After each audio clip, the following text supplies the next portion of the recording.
Oui, merci. À travers cette délibération, nous versons un certain nombre de subventions au profit d'associations de commerçants, ce qui m'amène à évoquer ici au Conseil le devenir du marché couvert de Terre Noire, dont la possible disparition, évoquée ici et là, a suscité un émoi bien légitime dans la population terranéenne.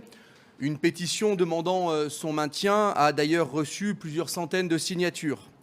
Alors certes, ce marché couvert qui faisait partie de la corbeille de mariée, il faut le rappeler au moment du rattachement de Terre Noire à Saint-Étienne, est vieillissant et mériterait de trouver un nouveau dynamisme. Certes, il serait agréable pour Terre Noire et la vie du quartier d'avoir un marché en extérieur, mais il ne faut pas céder à la solution de facilité qui consisterait à dire, pour régler tous les problèmes, on ferme le marché couvert, on met les marchands dehors et circuler, il n'y a rien à voir, tout va bien. Une politique volontariste consisterait pour nous, au contraire, à créer éventuellement un nouveau marché en extérieur, en complémentarité et non pas en remplacement du marché couvert.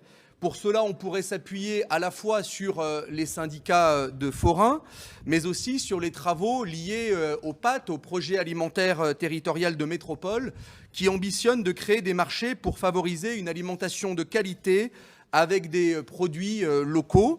Et dans le même temps, on pourrait porter ensemble une réflexion sur la modernisation du marché couvert.